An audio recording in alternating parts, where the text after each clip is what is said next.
Yes, that's me, Courtney Johns from KMTV 3 News Now.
So good morning. Before we get started this morning, I thought I would have Sarah come to the podium and give kind of an update and overview about how we're addressing processing and manufacturing facilities in the state of Iowa. Sarah? Thank you, Governor Reynolds, and good morning. I appreciate the opportunity today to address the topic of business outbreaks that we've been discussing the last 2 days. Right now, the Iowa Department of Public Health becomes aware of outbreaks at businesses when the employers tell us or when the state facilitates testing at a particular facility. Businesses are not currently required to report outbreaks to the Department of Public Health. Additionally, Iowa law allows confirmation of outbreaks only when necessary to protect the health of the public. We've determined confirming outbreaks at businesses is only necessary when the employment setting constitutes a high-risk environment for the potential of COVID-19 transmission. Because employers are accessing testing from a variety of sources and not relying solely on the state, our department isn't aware of all of the testing that is occurring. In addition, case investigation and contact tracing is conducted in part by local public health and in part by the Iowa Department of Public Health. Part of the case investigation and contact tracing interview asks people where they work and who has been a close contact at work. The Iowa Department of Public Health does not routinely collect and store information about the number of employees at different businesses, so we haven't had ready access to all of the information necessary to confirm outbreaks at the point in time when 10% of employees working in these high-risk environments might test positive. We are working on these processes so we can continue to provide information to the public that is necessary for Iowans to protect themselves. While I know there is a high level of interest in IDPH announcing outbreaks at businesses, the most important thing for Iowans to know is how to take care of yourself and your health. This includes taking actions when you're around others, including staying at least 6 feet away, wearing a mask or other cloth face covering when social distancing is not possible, washing and sanitizing your hands frequently, covering your coughs and sneezes, and staying home when you're sick. In addition, if you are contacted on behalf of public health, please pick up the phone.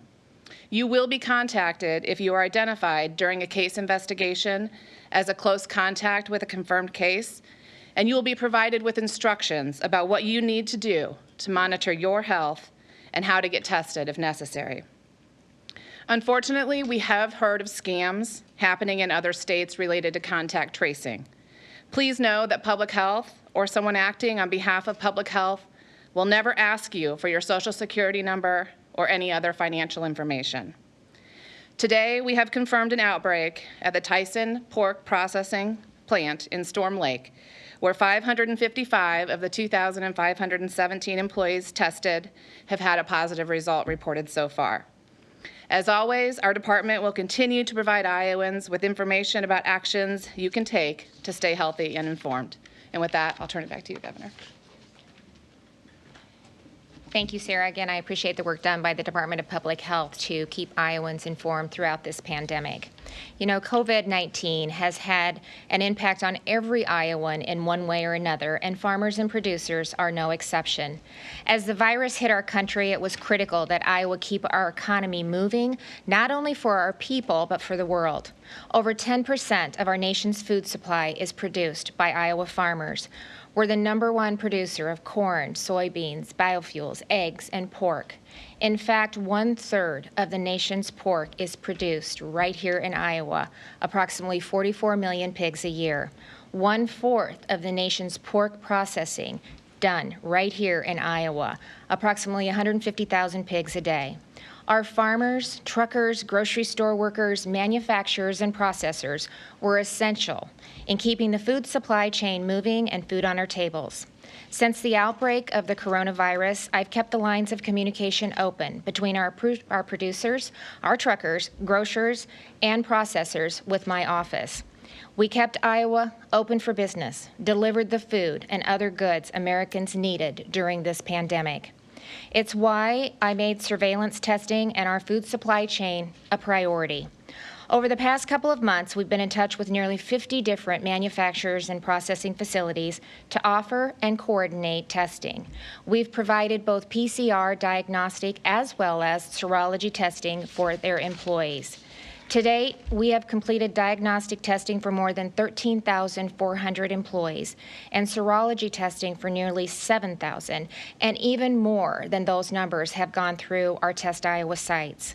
By working with our manufacturers and processors to provide surveillance testing, we're able to quickly identify and isolate positive cases, get our workers on a path to recovery, conduct case investigation to determine the scope of the virus, and with proper PPE and CDC guidance in place, give employees the assurance of a safe workplace and employers the information needed in decision making. Iowa led the nation in taking aggressive and proactive measures to protect our state's critical infrastructure and essential workforce.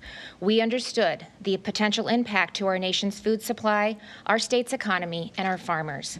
Still, short-term closures and reduced production capacity occurred and has had a significant impact on our producers. Due to COVID-19, Iowa's agriculture industry could experience a multi-billion-dollar impact, according to Iowa State University economists. Our pork industry alone could lose more than $2 billion, beef more than $700 million, corn nearly $800 million, and soybeans more than $200 million. Due to COVID-19, U.S. pork production has lost approximately 25% of its processing capacity, and this lost processing capacity will create a backup of approximately 600,000 pigs in Iowa that should otherwise go to market. This is devastating for Iowa farmers and producers, and it will be felt at all levels. Consumers are already seeing it at the grocery stores with higher prices of meats and limits of how much they can buy, which disproportionately affects lower-income Iowans. I've personally had the opportunity to speak with Vice President Pence and USDA Secretary Perdue, and have urged them for immediate support for our farmers and producers. Last week, the USDA announced additional details for relief to our producers through the CARES Act. The USDA COVID-19 Food Assistance Program, or CFAP, provides up to $16 billion in direct payments to American farmers impacted by the pandemic.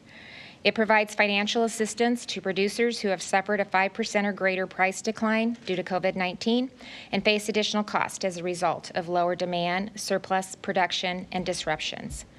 Producers will receive payments drawn from two funding sources. The first, $9.5 billion from the CARES Act, compensates farmers for losses due to price declines that has occurred between January 15th and April 15th and provides support for specialty crops. Additionally, $6.5 billion from the Commodity Credit Corporation Charter Act will compensate producers for losses due to ongoing market disruptions. Producers of all eligible commodities will be able to apply through their local FSA office, and applications are being accepted through August 28th. At the state level, we're also working to support Iowa's farmers and producers during this challenging time. They're the foundation of our economy, and when they're hurting, we're all hurting. And while we can't make the situation any less challenging, we can do our part to help. Through the state allocation for the CARES Act, I've appropriated $24 million in funding through the Disposable Assistance Program through IDOLS. And today, I've asked Secretary Mike Naig to join me and share information about the program that was announced earlier this week. Well, thank you, Governor, and I appreciate the opportunity to be here with you today. Our farmers and our ag businesses and really everyone throughout the supply chain are managing through an unprecedented disruption to the marketplace. And today we're announcing a plan to specifically help our Iowa pork producers who are facing some very difficult decisions due to that processing disruption. But beyond pork, we know that this situation has impacted every part of Iowa agriculture, and every farmer has been impacted in some way. And of course, we know that agriculture is not just about farmers. It's not just an economic imperative to the state of Iowa. It's also important to each of us as consumers when it comes to the availability of food for our families. For more than 10 weeks now, our lives have been turned upside down from COVID-19, and one of the side effects has been that massive disruption in the food supply chain. As the number of COVID-19 cases at large meat packing facilities has increased, we've seen some of those facilities have to shut down, and nearly all of them have significantly reduced their processing capacity to accommodate for workers who tested positive and need to stay home and get the care that they need, and allow for distancing between workers in the plants. This has resulted in farmers struggling to find harvest capacity for their animals for meat. The low point for processing capacity here in Iowa occurred the first week of May, and by then we were running about 50,000 pigs short per day. By mid-May, an Iowa State University report estimated that approximately 600,000 pigs were backed up on Iowa farms that under normal circumstances would have already been harvested. And this challenge will only continue to build until processing capacity is back to full strength. And processing capacity improves each week, each day, and as of today, we're sitting at about 80% in the state.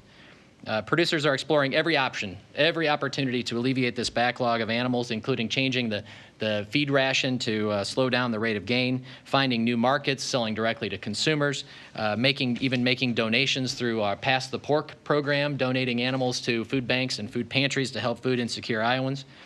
However, that backlog is larger than those solutions can address, and so producers are already having to and will continue to have to look at the very difficult and emotional decision to euthanize their animals to prevent animal welfare issues.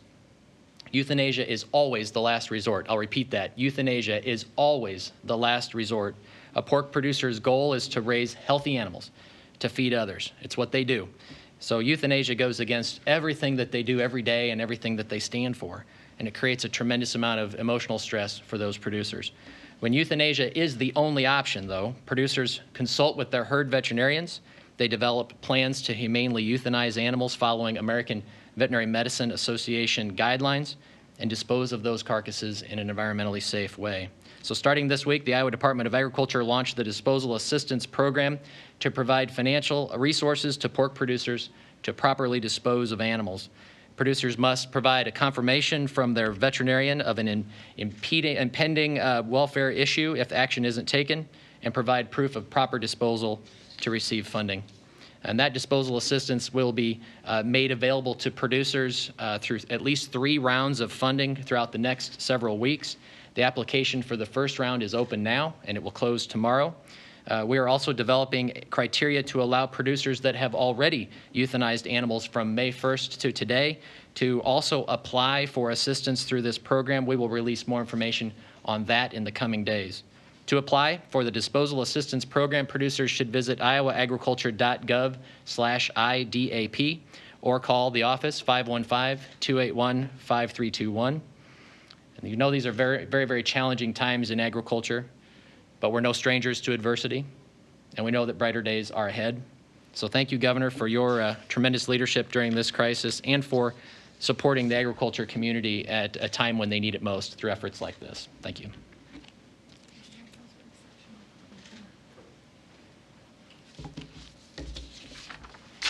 Thank you, Mike. I appreciate the opportunity to work together with you, and I truly appreciate your leadership. Secretary Naig set up an incident response team, I think, at the very beginning, and has spent hours and hours talking to our farmers and producers all across the state, understanding the scope of the impact of COVID-19 and what it meant to them. And I just really do appreciate your leadership. I appreciate you bringing these ideas and being able to help you really implement this program to help offset some of the damages that they're experiencing from COVID-19.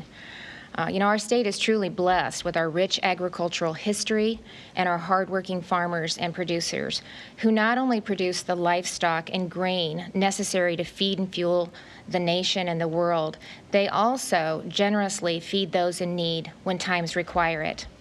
COVID-19 has been one of those times when we've seen food insecurity skyrocket. More Iowans than ever have required food assistance, and Iowa farmers have stepped up to help through programs like Pass the Pork. Today, I am pleased to announce that I have also allocated additional funding through the CARES state funding to sustain and grow this program, the Pass the Pork, and provide additional relief to our food banks who are working so hard to meet the needs of Iowans experiencing food insecurity during these unprecedented times. I've asked the Lieutenant Governor, Greg, to join me and to provide an update on the progress that's been made by the Feeding Iowa Task Force and the programs that will receive additional funding. Adam, thanks for joining us from the Capitol today. Good morning. Thank you, Governor, and thank you for prioritizing food insecurity during this pandemic. And thank you for providing significant funding to back that up with the over $3.5 million of funding that we're able to announce here today. The Feeding Iowans Task Force has been looking at creative ways to deal with supply chain disruptions and other market impacts during the COVID-19 pandemic, which you've heard about in detail today. Specifically, we've been looking at ways to create our own mini supply chains. We're very blessed to have agriculture, livestock production, and food processing as key components of our state's economy. And we've been working on ways to leverage that fact to ensure that hungry Iowans have access to food. The funding Governor Reynolds is dedicating today allows us to do that in multiple ways. We've talked a few times today already about the Pass the Pork program, where pigs are donated and processed at local locker facilities, and the meat is donated to Iowa food banks. Today, Governor Reynolds is dedicating $500,000 to the Department of Agriculture to scale and expand that concept, not only for pork, but also to include beef as well, in partnership with Iowa's beef producers and the meat lab in the Animal Science Department at Iowa State University. We're also working on solutions to support donations from turkey, egg, and dairy producers. Along similar lines of creating our own supply chains, we've been hearing from food bank purchasing directors that they're struggling to procure some of their typical shelf-stable products like rice, oatmeal, and pasta through their normal distribution channels. So we're creating our own. Governor Reynolds is dedicating $1 million toward the bulk purchase of these types of products. We will then partner with AmeriCorps workers from across the country who are trained at the NCCC campus in Vinton, Iowa, to repackage the products into consumer-sized packaging. That allows us to purchase the products at bulk prices in large quantities outside the normal consumer supply chains and hedge against further disruptions. Governor Reynolds is also providing an additional $60,000 to support the ongoing AmeriCorps efforts through Volunteer Iowa. The governor is also providing $1 million in grants to Iowa's food banks to assist with the increased costs and challenges they're facing with food acquisition during this time, and also to cover increased supply costs. For example, the shift to pre-boxing the food has created significant additional costs along with increased sanitation efforts during the pandemic. Finally, the governor is also dedicating $1 million to the Double Up Food Bucks program. Run by the Healthy Estate Initiative, this program provides a one-to-one match of SNAP dollars to be used to purchase fresh fruits and vegetables at participating farmers markets and grocery stores. We feel this is a particularly good investment because it both helps Iowans in need and also helps our specialty crop farmers who tend to sell at farmers markets and who have experienced disruptions in their businesses as well. Governor, thank you again for dedicating such significant resources, over $3.5 million, to the efforts of the Feeding Iowans Task Force. And thank you to the members of the task force who have worked so diligently to take on this challenge over the past few months. Along with the significant philanthropy and the generosity of Iowans, these funds will definitely amplify our efforts to address food insecurity during the pandemic. So with that, thank you, Governor, again, and I'll turn it back to you. Oh, thank you, Adam. And I want to thank you for your leadership on the committee and really to all the members, too, on the task force who have worked tirelessly to help Iowans that are dealing with food insecurity during these difficult times. Your leadership and the team, it is making a difference for so many Iowa families across the state of Iowa. So thank you again for your leadership. I appreciate it. You know, I also want to thank our Iowa National Guard for their missions to support our food banks. In May alone, the National Guard delivered 25 mobile distributions to rural communities, equaling nearly 103,000 pounds, and that's 400,000 meals that would have not otherwise been provided. I also want to recognize, it's a great, heartfelt thanks to our soldiers who are really helping us tremendously through the COVID-19 pandemic. I also want to recognize the generosity of Iowa companies who have made supporting food banks across Iowa our state priority at this time. Delta Dental and Delta Vision is offering its members 25% premium relief credit for April and May premiums and giving them an option to make those dollars go even further. Members can choose to donate to premium relief credit to their premium relief credit, to the Iowa Food Bank Association, which serves food banks in all 99 counties, and Delta Dental will match members' donations up to $250,000. A number of others are stepping up to help as well. Dahl Distributing loaned a full-time driver to the Food Bank of Iowa to assist with distribution. Atlantic Bottling and the Coca-Cola Foundation has provided $35,000 each to the Riverbend Food Bank in Davenport and Northeast Iowa Food Bank in Waterloo. Farmers Mutual Hale is providing $100,000 in donations to the Food Bank of Iowa, and Wellmark Foundation made a $100,000 donation to the Food Bank of Iowa as well. So just heartfelt thanks to all of the companies and individuals who are helping Iowans in need at this time. And with that, we will open it up for questions. So, Governor, the situation in Storm Lake appears to be I don't know if you could call it out of control, but it's certainly a huge spike in cases there. Yeah. And from what Sarah was telling us this morning, if you're not notified early enough to get ahead of it, I mean, the whole testing regime you've outlined for us is to get ahead of it, mitigate it, try to stop it. Yeah. But it doesn't appear that that's worked here. I mean, it's a situation that's almost out of control. This is what's taken place all across the state, and it's because we have the ability to test, to actually proactively see where the virus activity is at, get into the facility and work with the facility and the employees to do significant testing of all of the employees. That helps us identify the scope of the virus activity. It helps us identify who's positive and negative, which is crucial, as we've talked about what Secretary Naig addressed and what I have addressed multiple times about the importance of keeping the food supply chain moving and also making sure that we're doing everything we can to protect our essential workforce. So by testing, we can identify the positive, we can individuals who have tested positive, we can isolate them, get them on the road to recovery, make sure that the employers are separating the shifts so we don't have positive testing individuals, working with negative testing individuals, even though it sometimes means reduced capacity at the facilities. Many times, even though they have to sometimes shut down for a short period of time, many times they're able to continue operating just at reduced capacity. So we are, and so again, when you test more individuals, when we go into a hotspot, we're going to see positive outcomes. And that's part of how we address, manage, and contain. And then the balance of that, as Sarah talked about, a really significant piece of that is the case investigation that we do, so we can, again, start to understand the scope, make sure they're aware that they've been exposed, and take the proper actions to protect themselves. Governor, I was wondering, at the end of June, it's possible that Title 32 could end and the Iowa Guardsmen will be recalled.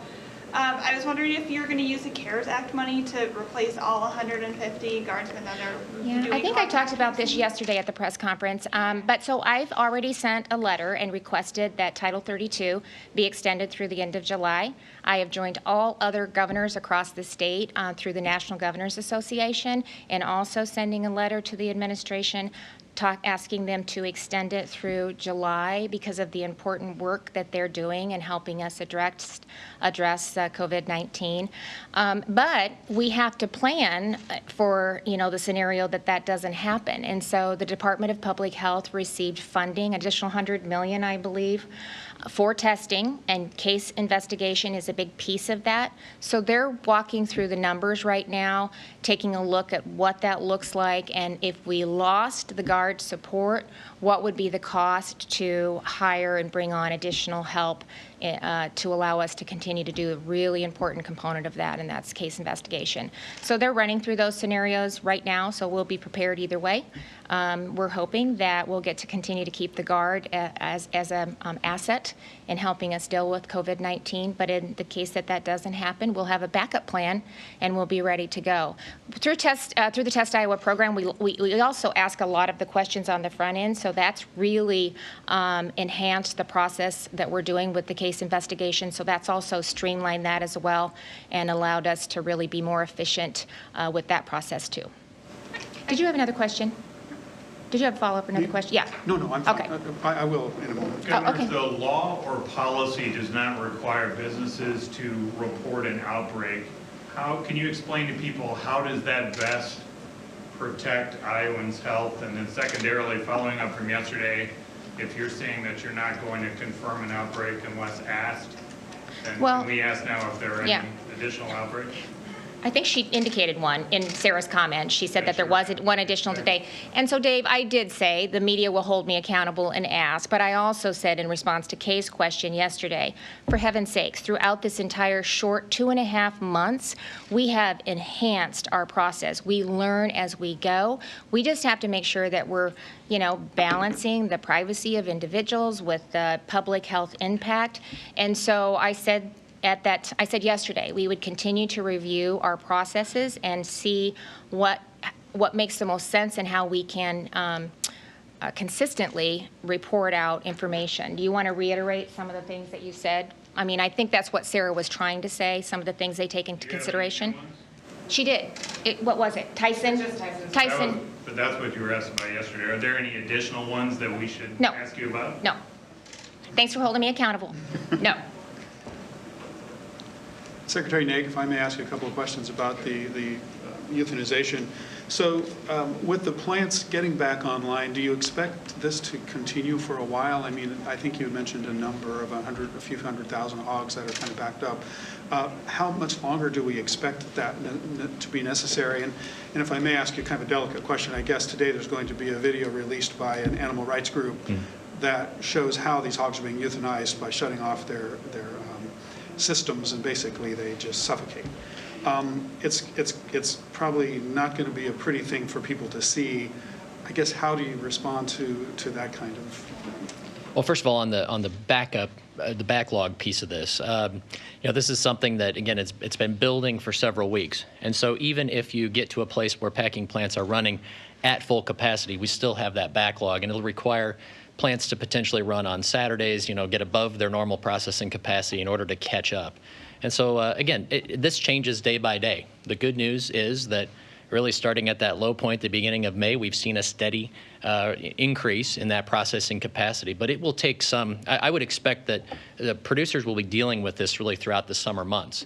Now, we're targeting these dollars to really last through the month of June because we want producers to have time to make the decisions. We don't want to force anybody to make a decision too soon, right? We want to make sure that they know that dollars will be available in the future weeks, and so that truly this is the last resort, right? No producer wants to be in this situation. So on the second question, let me be really clear. No producer wants to be faced with this decision. This is absolutely against everything that they stand for and do on a day-to-day basis. They care for animals. They produce animals. They raise animals. They raise animals for food production. And to have to be forced, and truly be forced into this kind of decision and this kind of action is something that no producer wants to do.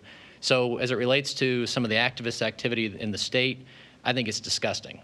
I think that our producers are experiencing an unprecedented disruption in their business and their way of life, and we've got folks with a clear agenda that are kicking our farmers while they're down.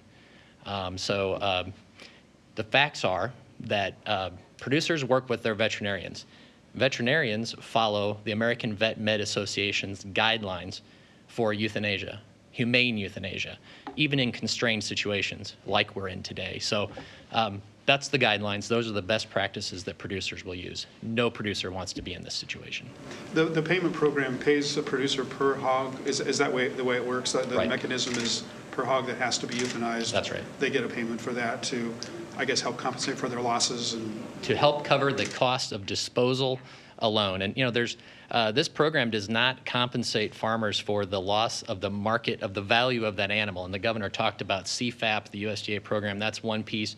We still think that there's indemnity that should be paid to producers to compensate for the loss of that animal. And this would apply to our egg producers and cattlemen as well, but certainly as it relates to pork. So one piece of this, though, is that disposal cost, and that's what we're focused on. thank you.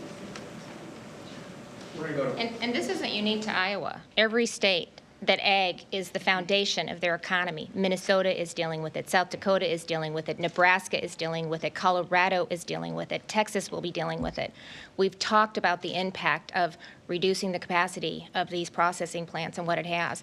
And that's why it's been so important that we work to make sure that we're doing everything we can to keep the capacity up, to get it back to normal, and most importantly, protect the workforce that is standing on the front line to make sure that Iowans and families have food on the table. It's important. Ron, if we can go ahead. Thank you, Governor. President Trump recently tweeted that schools in our country should be opened ASAP.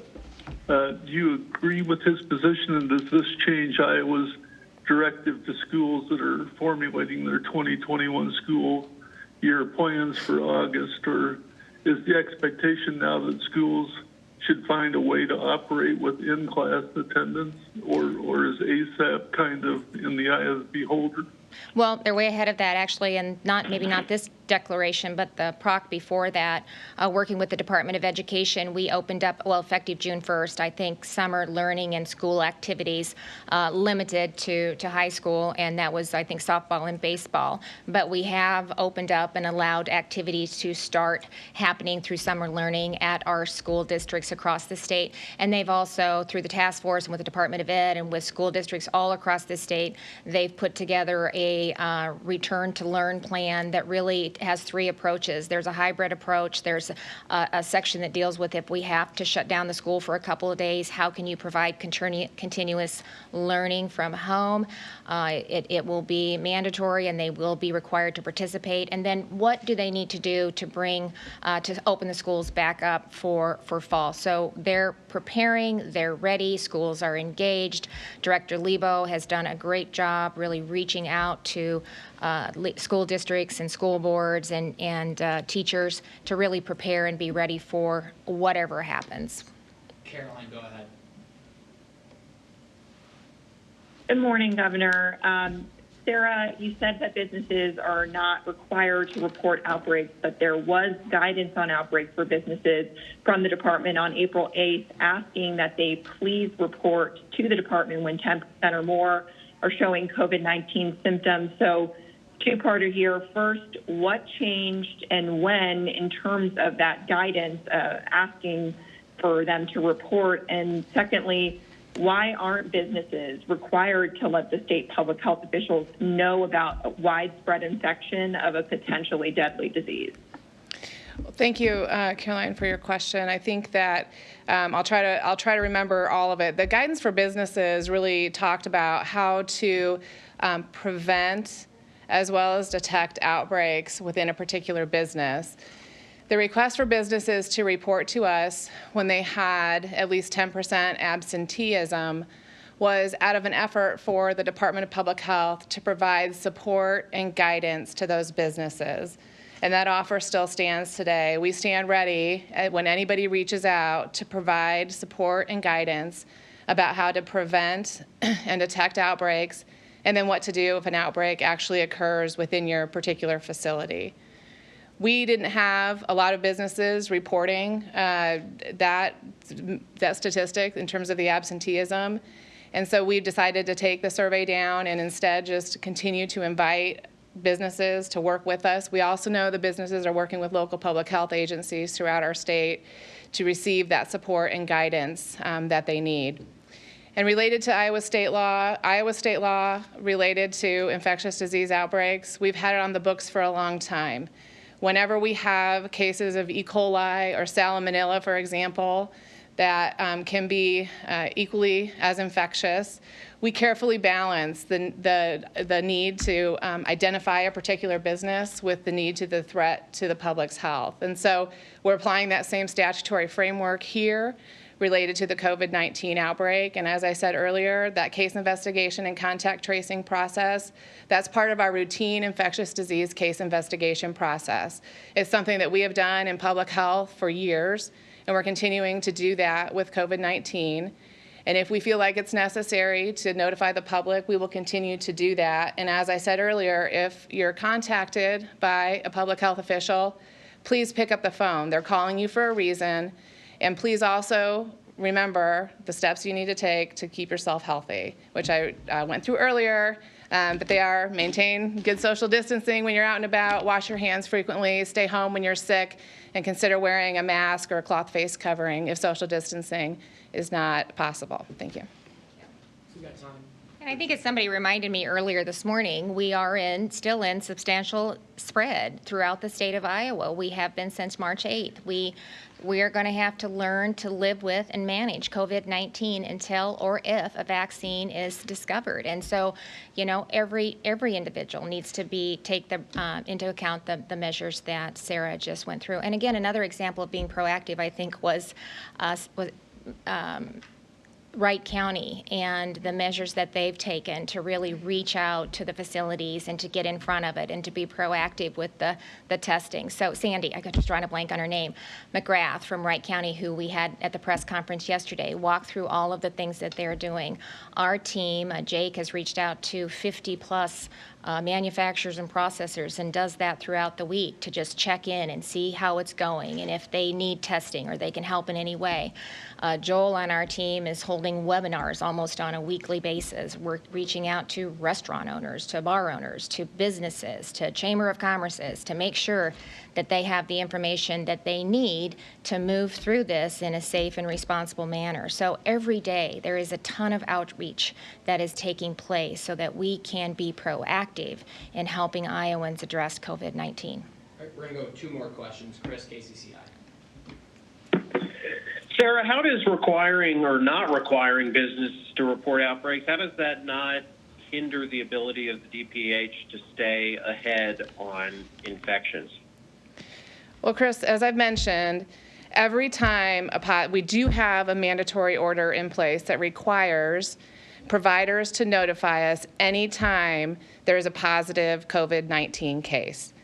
That positive case triggers case investigation, at which point in time we will contact the individual, we will find out where they work, We will find out who their close contacts are. The Department of Public Health and local public health agencies have provided more information to employers and to the public through this COVID-19 pandemic than we've ever provided before, because it is a sensitive balance between protecting patient identity and protecting the health of the public. And so we work every day to strike that balance and to do it in the right way, and we will continue to do that. Last question to Wayne. Yeah, I was just curious, what went into establishing the 10% as the stipulation to report, and why is that kind of the magic number for this instance? Sure. So 10% during flu season, during influenza season, we ask schools to report to us when they have 10% absenteeism in their schools, and that helps us understand what the influenza activity levels are like in our state. And so 10% is a standard that we've used for other infectious diseases, and so that's the decision that was made when we entered into COVID. Thanks. Thanks, everyone. Thank you. Have a great day.